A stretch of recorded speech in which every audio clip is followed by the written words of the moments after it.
Hello, and welcome to Shedding the Bitch Radio, where you can discuss, debate, and get advice on how to discover and shed the bitches of fear, insecurity, self-doubt, and negative mindsets so you can realize your dreams and life purpose and create and accelerate the riches you want in life.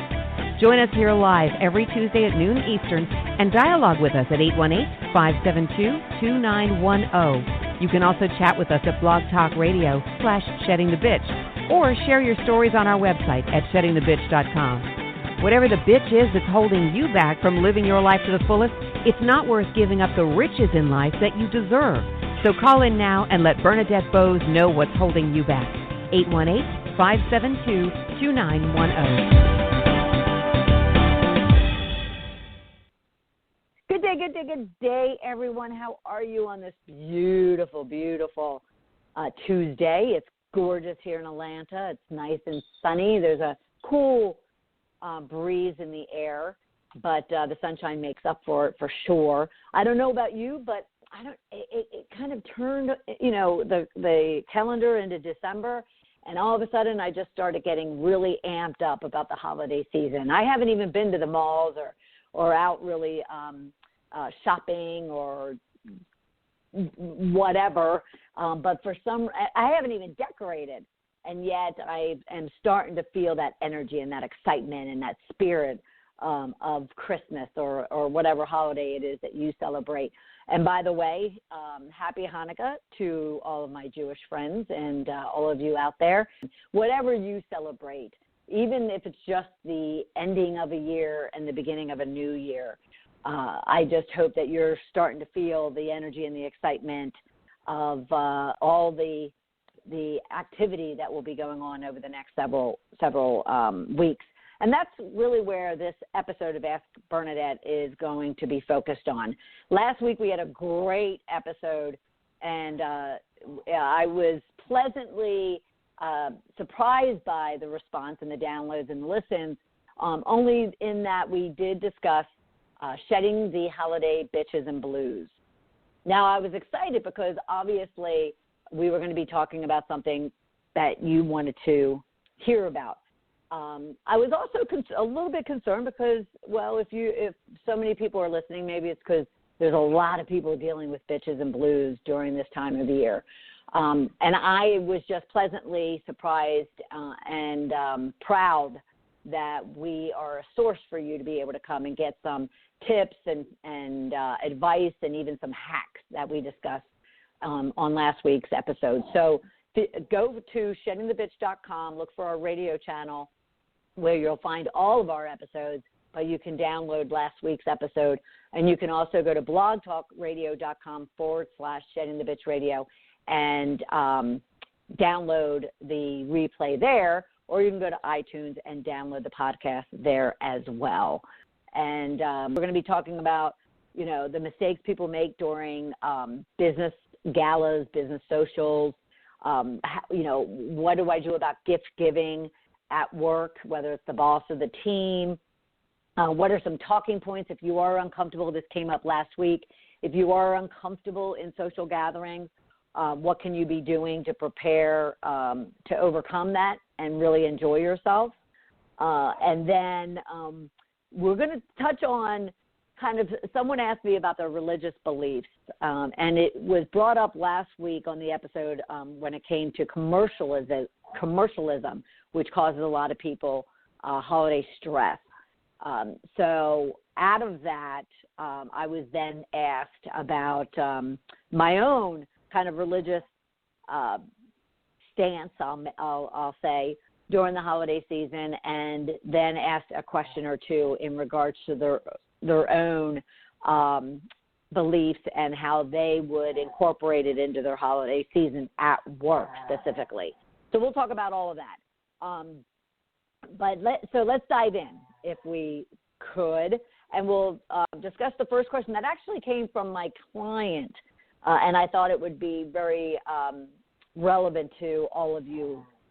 She's going to a gala. She went to a gala, and she was asking about kind of things to look out for, mistakes people make when it comes to business socials this time of year.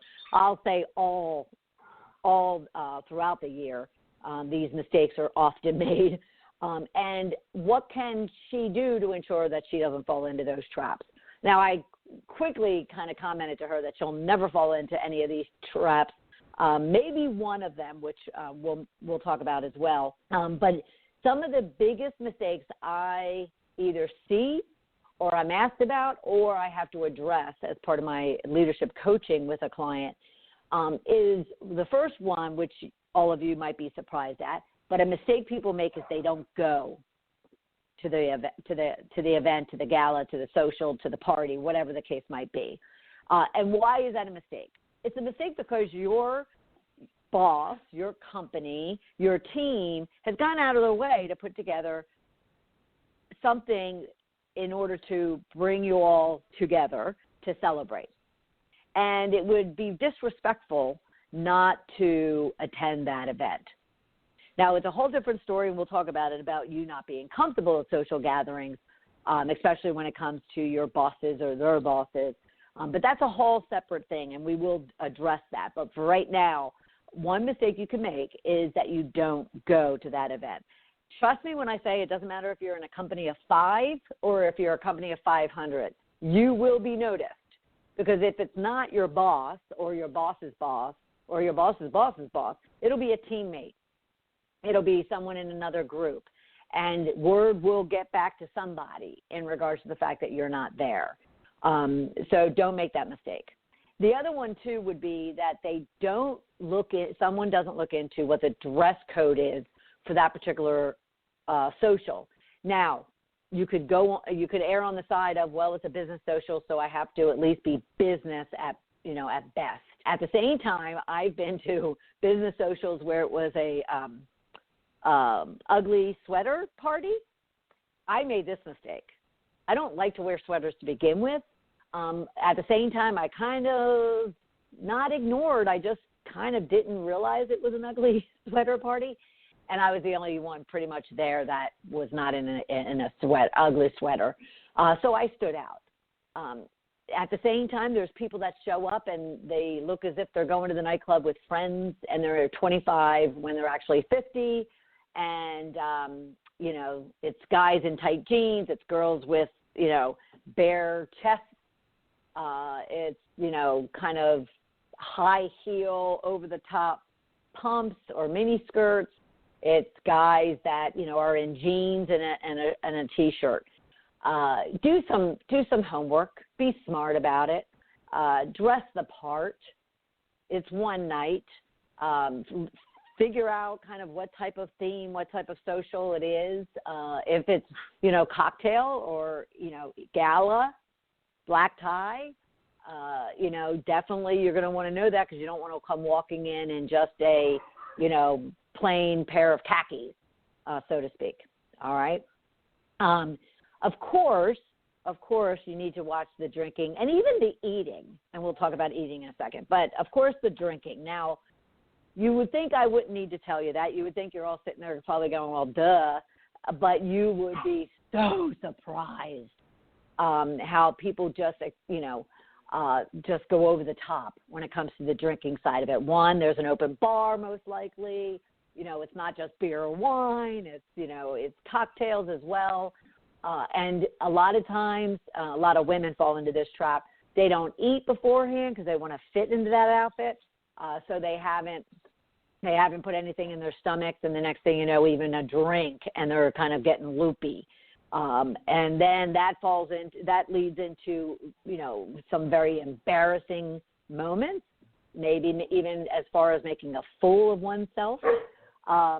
It could even fall into, people all of a sudden getting a little bit less inhibited or uninhibited.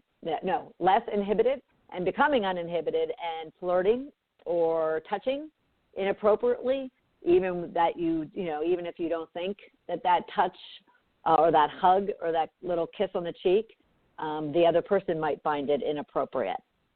So, and then lastly, when it comes to drinking, where a lot of people don't pay attention to, is there is even kind of, especially when it comes to the bosses, so to speak, there is observation being made as to those that are openly drinking and driving.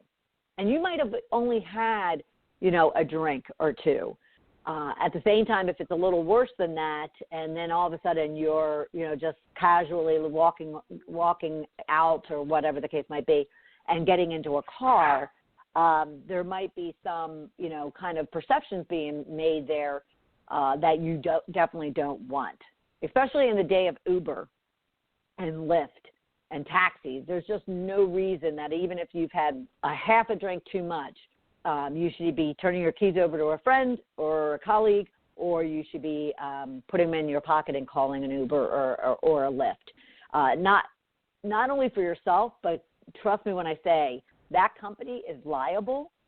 If they've actually been the ones providing you, the alcohol, you could leave their premises, their property, or the ones they rented, and they could be held liable should you get into any type of accident on your way home.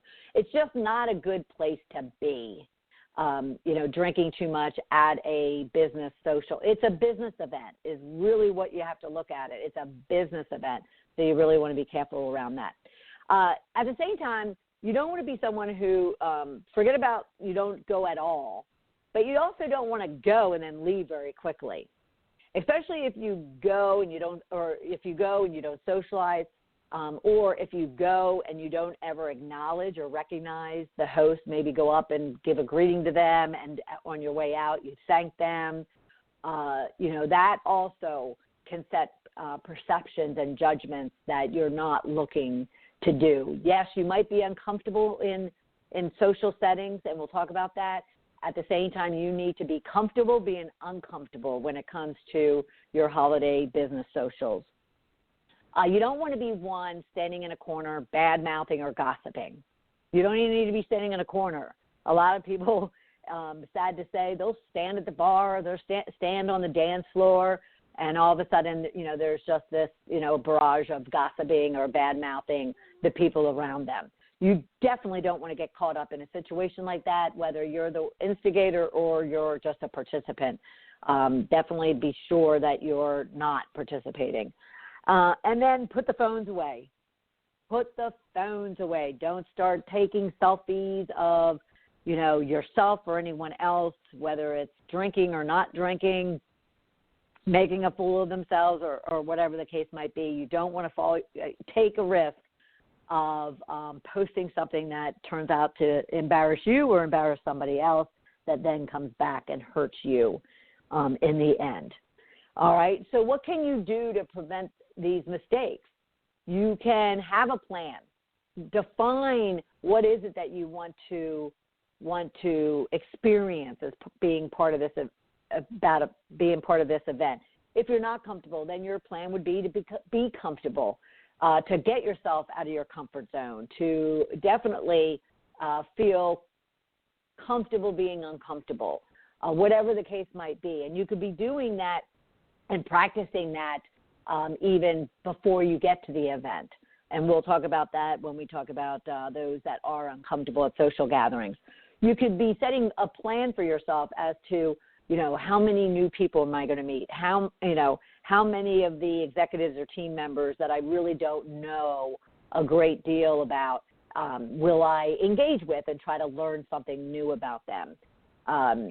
You could be making a note to, definitely you want to update or inform your plus one about the people in the room, as they say.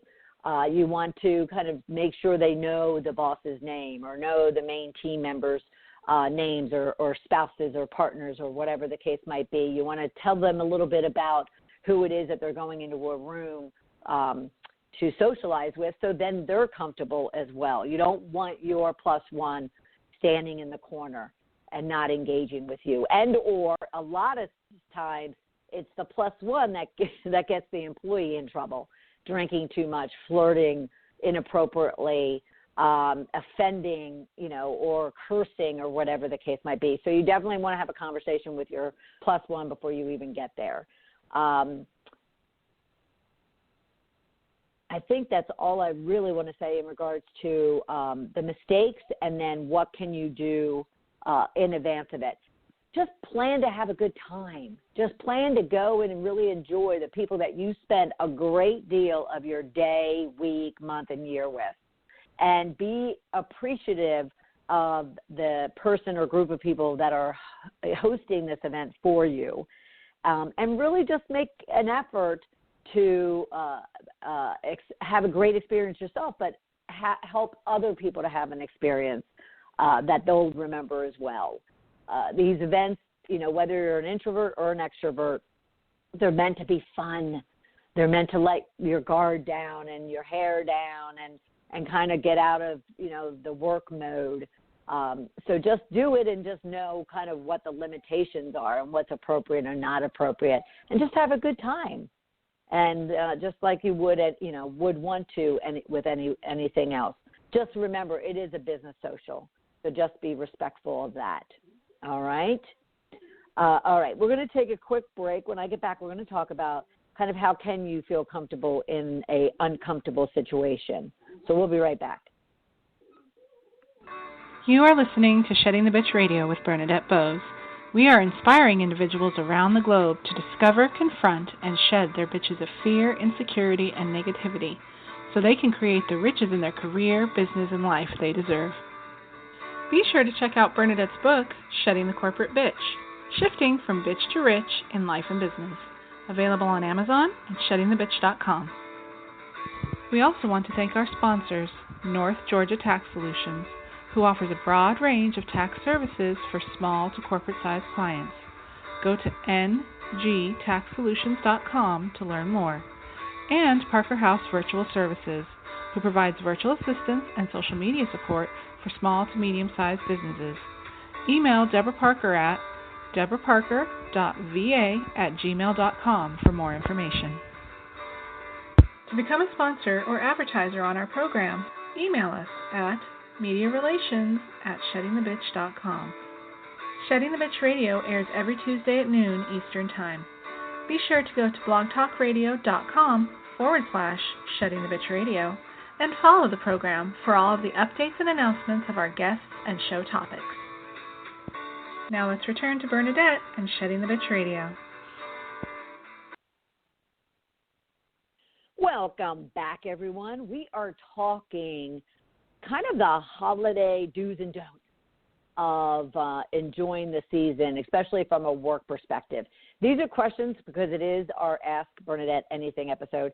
These are questions that you provided me, especially after last week's episode, Shedding the Holiday Bitches and Blues, to get more clarity around the do's and don'ts of enjoying the holidays at work.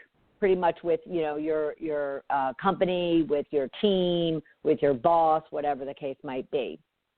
So our next question is centered around probably the most popular question I get each and every season, holiday season, and that is, what are some talking points to use if you feel uncomfortable at social gatherings?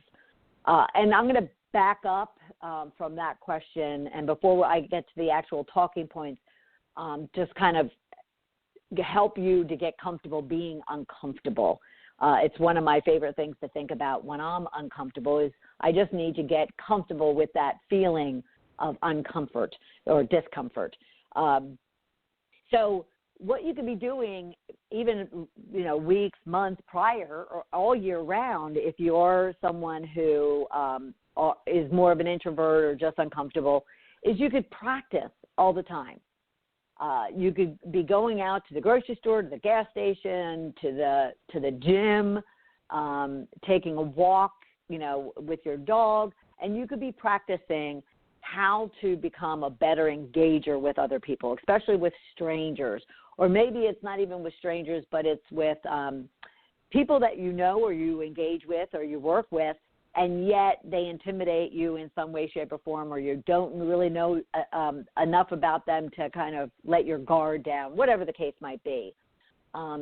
This is not a situation, or this is not a bitch, I'll call it, being uncomfortable in social gatherings that just introverts deal with. There are a lot of extroverts that also, when it comes to just putting themselves out there and kind of letting their guard down and becoming more vulnerable to let other people get to know them, they have issues with. Because if you think about it, a lot of extroverts who come off as extroverts are actually kind of masking some of their own junk, or what we call bitches here. So I would start by getting comfortable with that discomfort. Each time you're out, start a conversation with someone.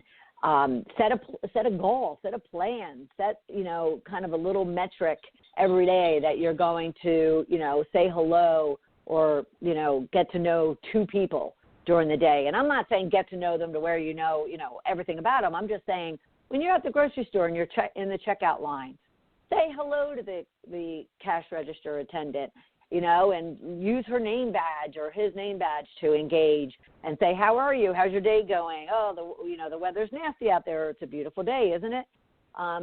Those are really, when it comes to strangers, those are really easy ways to kind of break down that insecurity or that discomfort.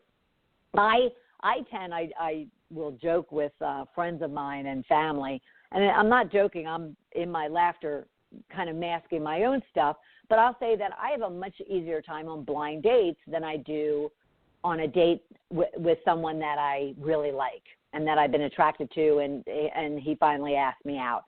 Blind dates, I have no expectations. It's like strangers. You have no expectations.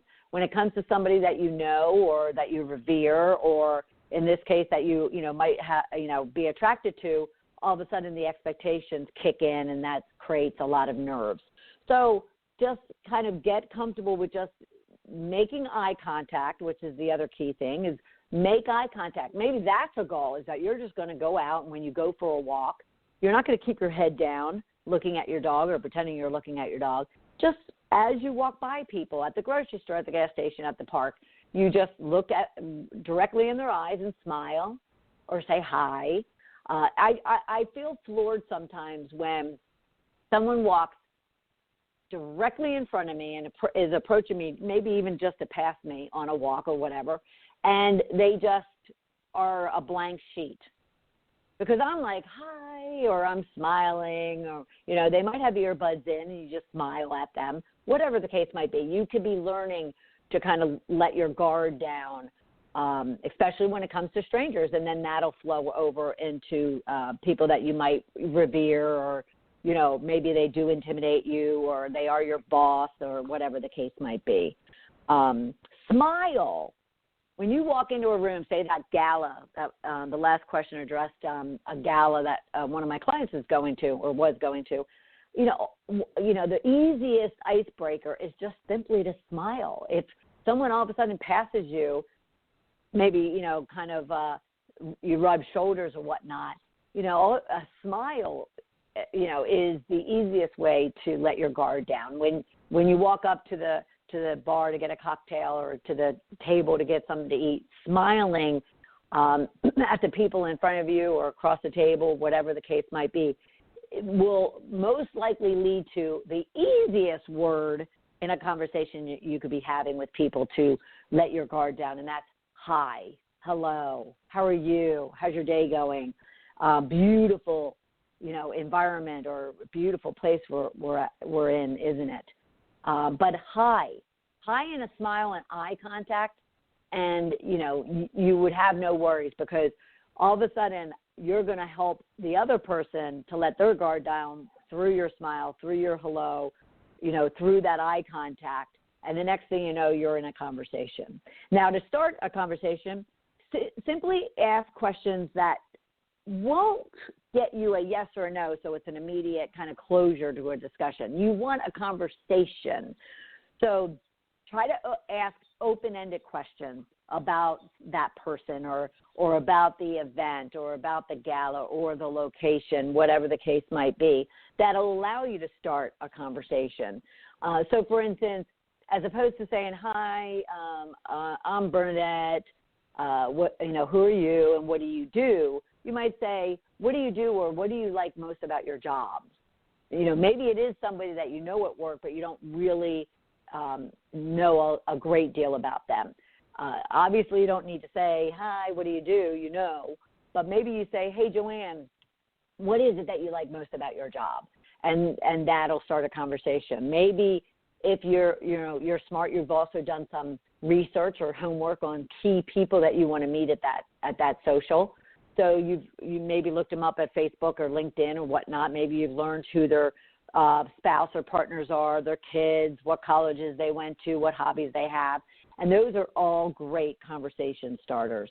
Then as you're having a conversation, the easiest thing to do is just to ask a question and then stop and simply listen. And that listening will not only show them respect and consideration that you are actually interested in having a conversation with them, but it'll also create follow-up questions for you. Based on their answers or based on their stories that they tell, you can then follow up with them on that. Say they mentioned that they spent the weekend cycling, up in the mountains. You could say, what mountains, or how long have you been cycling, or is it motorcycling, or is it, road biking? So once you get into a conversation and you're asking questions, just stop. It's okay if there's pause and silence, between the two of you, because it'll show that you are listening and respecting and attentive and caring about what the other person has to say, and it'll add additional points of discussion for you to then get comfortable in that relationship building with, whether it's a stranger or somebody you just don't know at work. The one caution I want to throw out there when it comes to this, though, is say you're having a conversation, and something touchy, something an issue, or some toxic comment made, something that would kind of get the hairs on your neck to rise. I would definitely caution you, and this is probably something I should have added in the previous question about mistakes people make. Because the mistake would be that you all of a sudden create a fight or a debate or something, just gets hostile, as a result of an encounter with someone. What I would suggest is if you get into a conversation that gets touchy or something said inappropriately, and maybe somebody is gossiping or bad-mouthing somebody else, you don't want to get into that situation. You don't want to feed it. You don't want to fuel it. You don't want to provoke it. You don't want to do anything with it. And you need to just kind of casually find a way to back yourself out of that and move on, or change the conversation, or just, kind of say, well, I don't want to talk politics tonight, or I don't want to, talk about the team tonight. I don't want to talk about work, if you don't mind. And if you get a cold shoulder from somebody, you get a cold shoulder from somebody, but you've saved yourself the situation of, that could turn ugly, and that could backfire on you as opposed to that other person. So don't even try to get in the middle of it.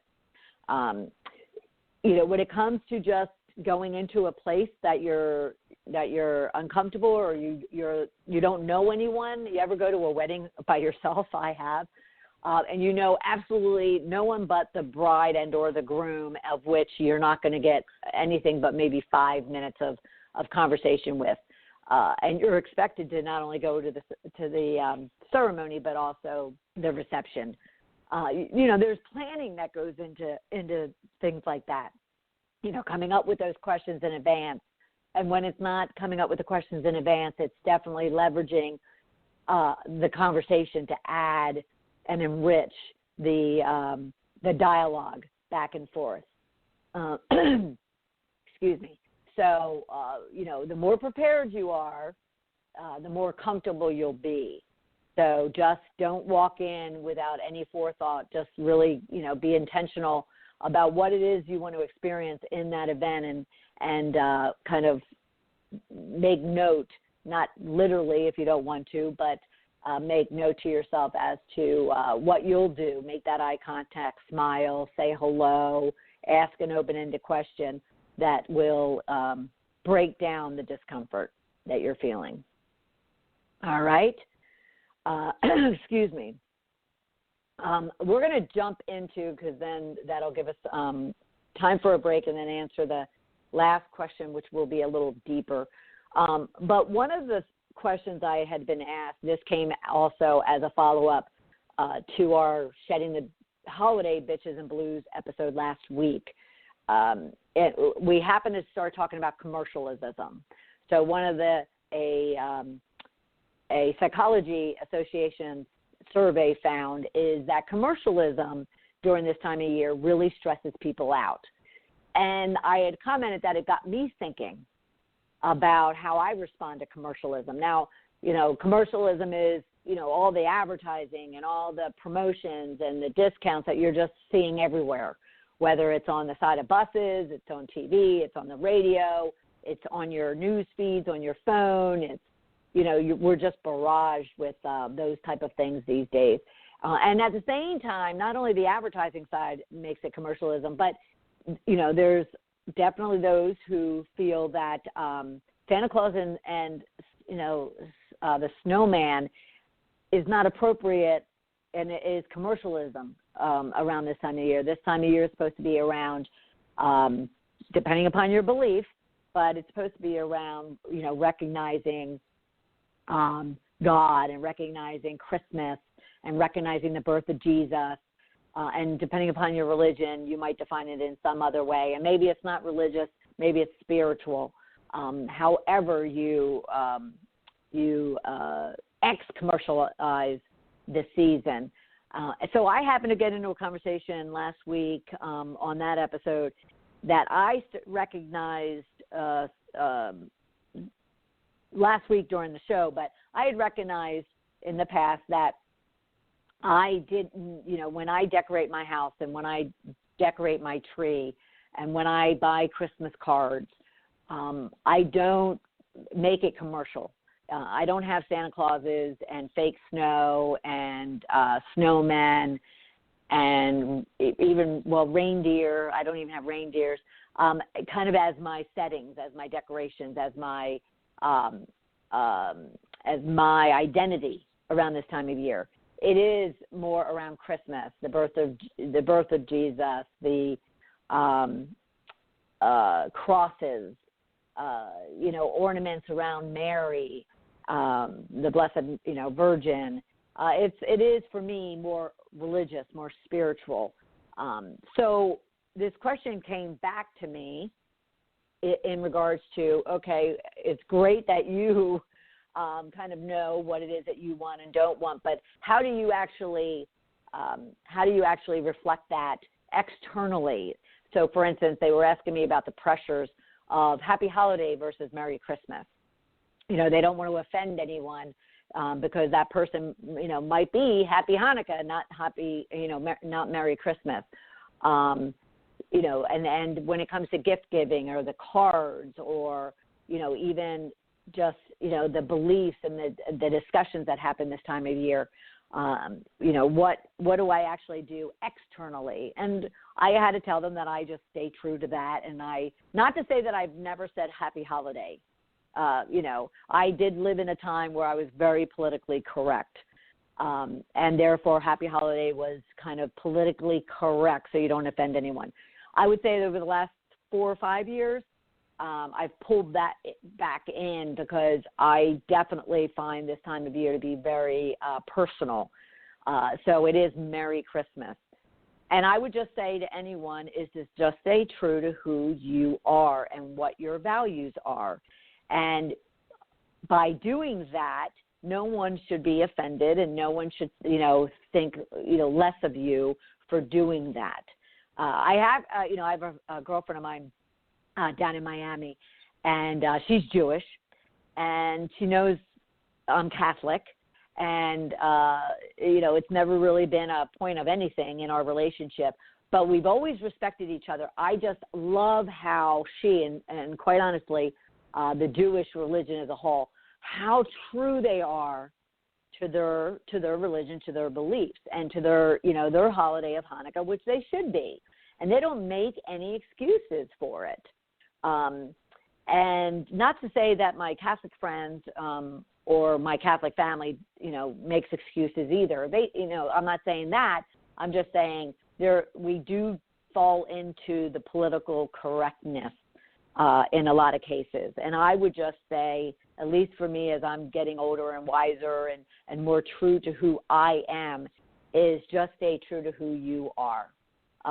If you want to put up a cross or a star or some reflection, a manger was what I was looking for earlier, a manger as a decoration or something to reflect, how you view this time of year, whatever it might be, then you just stay true to that.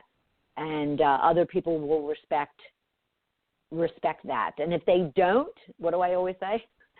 Then you just need to shed that bitch. You just need to kind of, not allow that to affect you in any way, shape, or form, because this season is for you, individually, you, for all of us as a community as well. But it starts with you, and then that'll just allow you to then put all the joy and all the love and all the kindness of what the season is about into your season and the season for your community around you. So stay true to who you are and decide what you want to do and what you want to represent. All right, we're going to take a quick break. When we get back, we're going to be talking about gifts, another popular question about what do you do when it comes to gift giving, especially at work. We'll be right back. You are listening to Shedding the Bitch Radio with Bernadette Bose. We are inspiring individuals around the globe to discover, confront, and shed their bitches of fear, insecurity, and negativity so they can create the riches in their career, business, and life they deserve. Be sure to check out Bernadette's book, Shedding the Corporate Bitch, Shifting from Bitch to Rich in Life and Business, available on Amazon and sheddingthebitch.com. We also want to thank our sponsors, North Georgia Tax Solutions, who offers a broad range of tax services for small to corporate-sized clients. Go to ngtaxsolutions.com to learn more. And Parker House Virtual Services, who provides virtual assistance and social media support for small to medium-sized businesses. Email Deborah Parker at deborahparker.va@gmail.com for more information. To become a sponsor or advertiser on our program, email us at mediarelations@sheddingthebitch.com. Shedding the Bitch Radio airs every Tuesday at noon Eastern Time.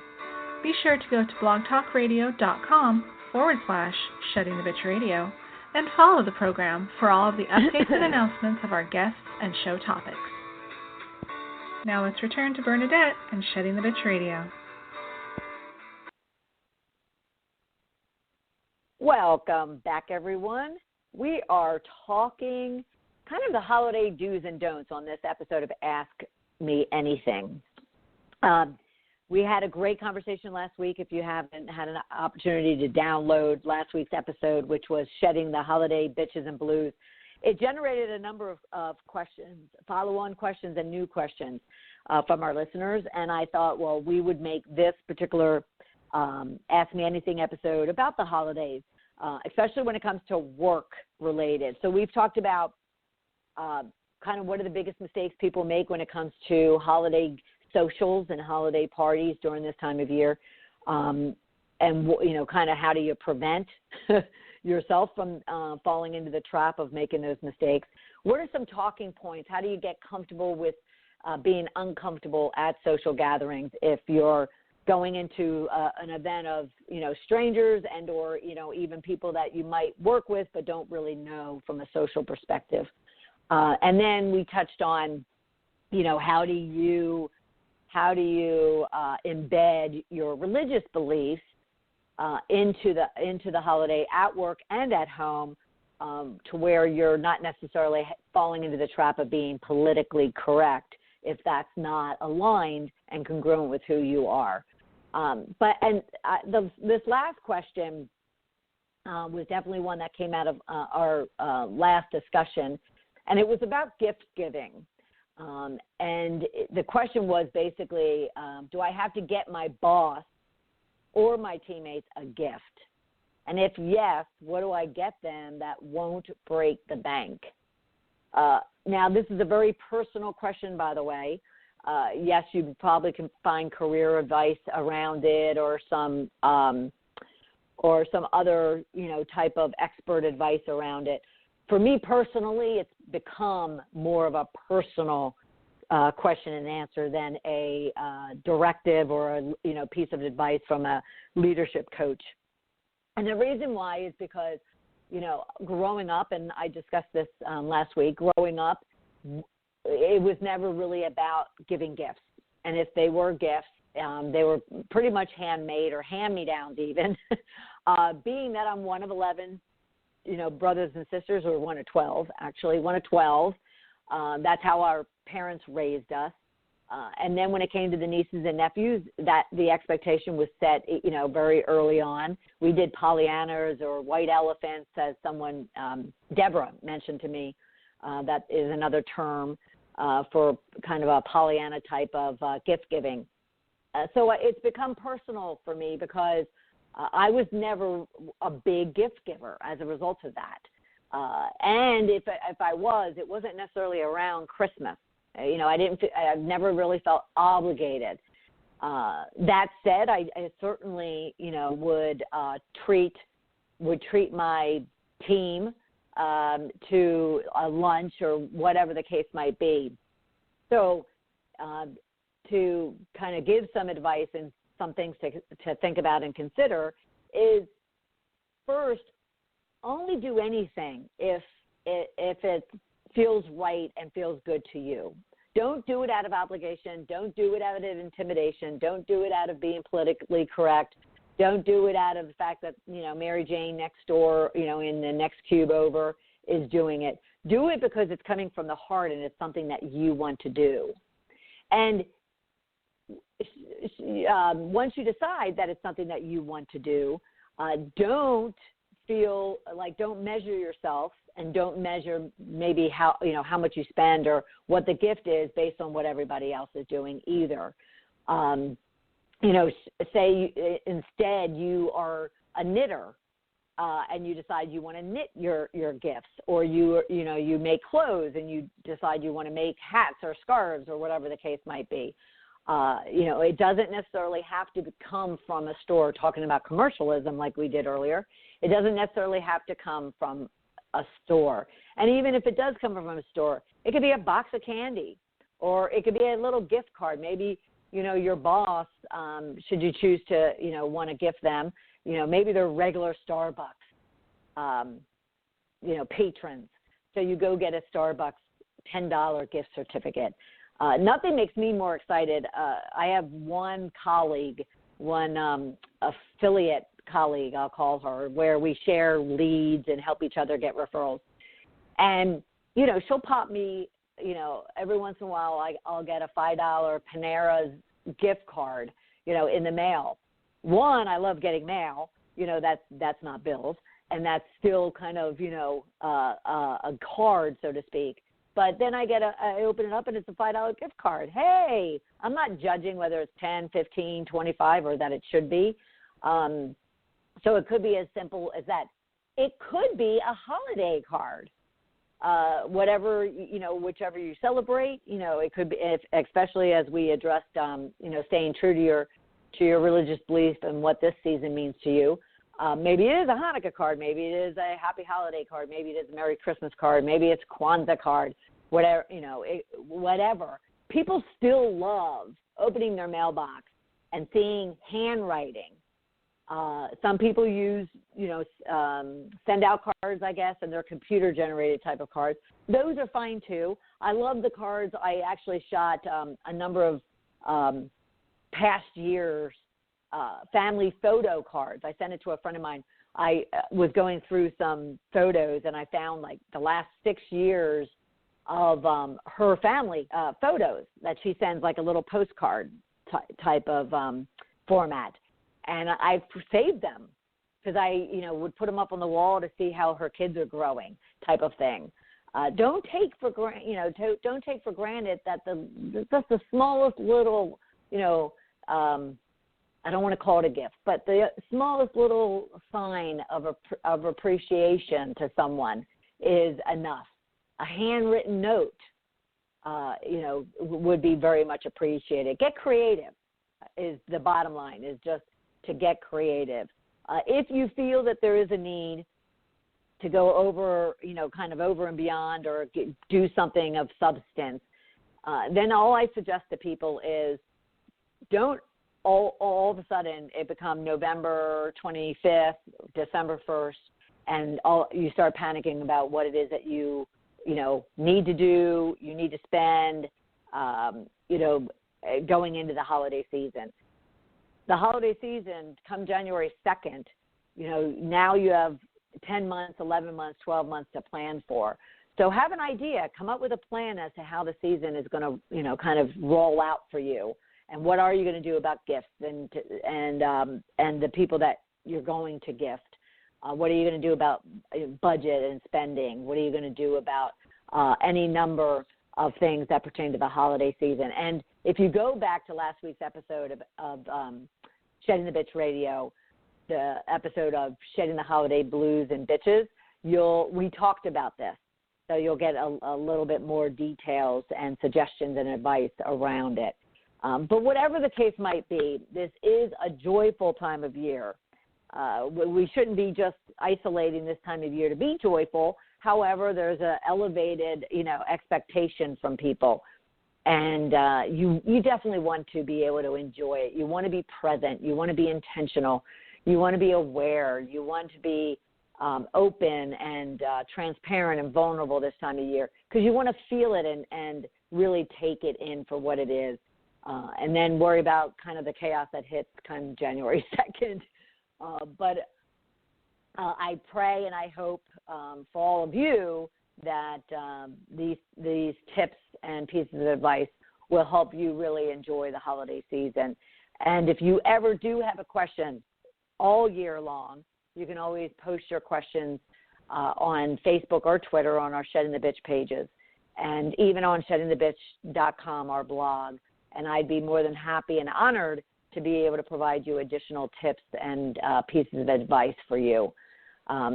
Enjoy the holiday season. We'll certainly be back here next week. We're going to start talking about getting ready for 2019. But right now, focus on enjoying December and the holiday season and everything that it brings to you. And I'll look forward to talking with you right back here next Tuesday at noon Eastern Time. Thanks, everyone. Thank you for listening to Shedding the Bitch Radio with Bernadette Bose. Join Bernadette every Tuesday at noon Eastern as she helps you shift your bitches to riches. And the dialogue is always going on at sheddingthebitch.com. See you next week. Pros in the know start with Lowe's, because at Lowe's, pros can get the latest power tools from trusted brands. Right now, you can buy the new Bosch Core 18-volt 2-tool combo kit for $229 and get one of 3 select cordless Bear tools free, worth up to $199. Plus, you can save time by ordering online and picking up in-store. Stop by the Pro Desk or visit LowesForPros.com for details. So, Pro, now that you know, start with Lowe's. Offer valid through 1/30/2019 while supplies last. U.S. only. Pros in the know start with Lowe's, because at Lowe's, pros can get the latest power tools from trusted brands. Right now, you can buy the new Bosch Core 18-volt 2-tool combo kit for $229 and get one of 3 select cordless Bear tools free, worth up to $199. Plus, you can save time by ordering online and picking up in-store. Stop by the Pro Desk or visit LowesForPros.com for details. So, Pro, now that you know, start with Lowe's. Offer valid through 1/30/2019 while supplies last. U.S. only.